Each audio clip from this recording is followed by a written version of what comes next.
She could barely catch her breath. That's how Demi Moore described the moment she found out. A Google alert. A quick question. And then her husband admitted it. Just like that. No hesitation. No remorse. Just the truth, delivered like it was nothing. But to understand why that moment broke her, you have to understand everything that came before it. Demi Moore had already been through the fire. She had fought her way back from addiction. She had watched Hollywood declare her irrelevant and kept going anyway. She had raised 3 daughters, Rumor, Scout, and Tallulah, largely on her own after her divorce from Bruce Willis.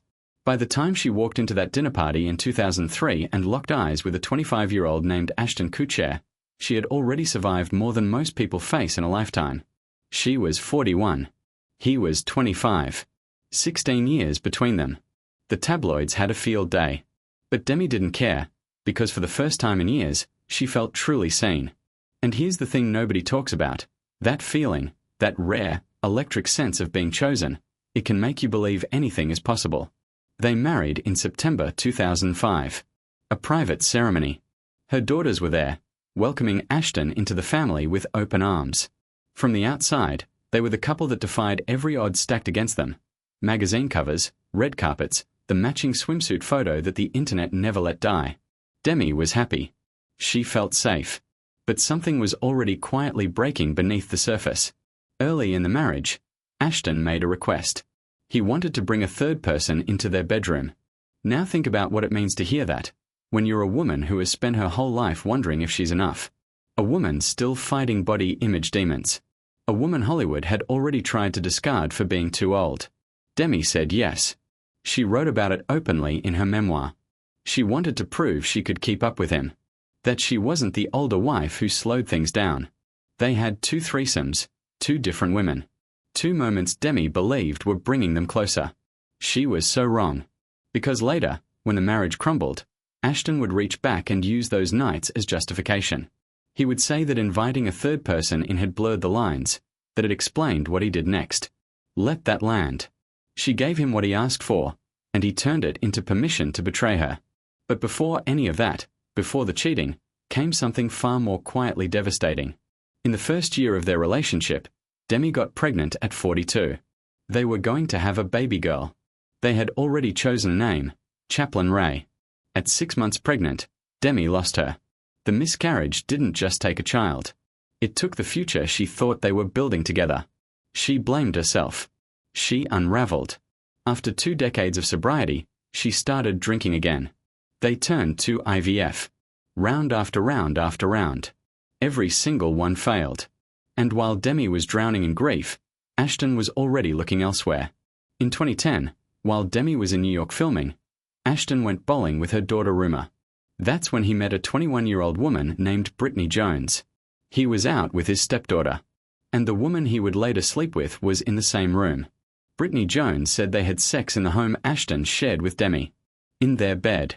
While Demi was thousands of miles away, working, trusting him to be there when she got back.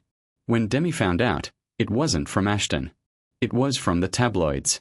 The story broke publicly before he could even form the words. She called it a betrayal that felt deliberate, like a message sent on purpose. But Ashton denied everything. He said Brittany Jones was lying. And Demi, still holding the marriage together with both hands, chose to believe him. That was the first time. The second time, there was no way to look away. In September 2011, Ashton went to a bachelor party in San Diego, the same weekend as their 6th wedding anniversary. And at that party, he met a 22-year-old Pilates instructor named Sarah Leal. Sarah didn't stay quiet. She gave a tell-all interview to Us Weekly, the hotel room, the hot tub, every detail. When Demi read it, she said she felt physically sick. She knew Sarah wasn't lying, because everything she described matched the man Demi had spent 6 years sleeping next to. But even that wasn't the part that finally exposed who he really was. While Demi was falling apart, drinking, using painkillers, barely keeping herself upright, Ashton took out his phone and photographed her, passed out on the bathroom floor. And the next morning, he showed her the pictures. At the time, she told herself it was just a joke. Looking back, she understood it for what it was, a way of making her feel small, of turning her lowest moment into something to laugh at. When she tried to open up to him about her drinking, about the addiction creeping back in. He told her he wasn't sure alcoholism was even a real thing. That one sentence tells you everything you need to know. By the time Ashton filed for divorce in 2013, Demi had already hit the lowest point of her life. At a party with her daughter, she had a seizure. She had been inhaling nitrous oxide. One of the biggest stars of her generation, convulsing on the floor while her own child watched. And then came the silence that hurt most. Her daughters stopped speaking to her. Rumor, Scout, and Tallulah, the girl she had protected through everything, walked away. Bruce Willis, who had stayed her friend and co-parent for years, grew distant. Demi was completely, utterly alone. A mansion. A career that had once made her the highest-paid actress in Hollywood. None of it filled a single room. She was grieving. Not just the marriage. The whole life she thought she had finally built. And then, slowly, something shifted. Demi did the work. Therapy. Sobriety. She stopped running from the parts of herself she had buried since childhood. And one by one, her daughters came back. It took honesty. It took time. But they came back. In April 2025, Scout Willis gave an interview about her parents' divorce, and she said it had always been handled with grace and love. That no one needs to be the villain for healing to happen. She was talking about her mother. Because Demi never went on a revenge tour. She didn't drag Ashton's name through the press. She wrote her truth in her memoir and moved forward. Ashton moved forward too. He married Mila Kunis in 2015. 2 kids. A clean public image. From the outside, the happy ending Demi never got. But when her memoir came out in 2019, Ashton was furious. He gave an interview saying he was angry about what she wrote. He acknowledged the loss of their child was painful. All of that is true. What he never said was sorry. Then in early 2026, something remarkable happened. Demi Moore received an Oscar nomination for her performance in The Substance. Critics were calling it the role of her life.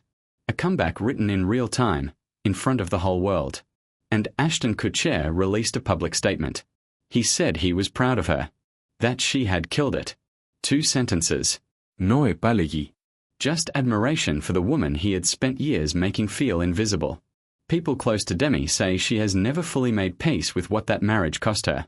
Not because she still loves him, but because she gave that relationship everything she had, and was made to feel it was never enough. That's the part that truly hurts. Not the affairs. Not the threesomes. Not even the photographs. It's that Demi Moore, at 62 years old, with an Oscar nomination and a rebuilt life, still carries the weight of a marriage where she tried to become everything a man wanted, and was told it wasn't enough. 8 years. 3 stepdaughters. A miscarriage. 2 affairs. A public collapse that played out across every tabloid on the planet. And in the end, she wrote one sentence in her memoir that quietly says it all.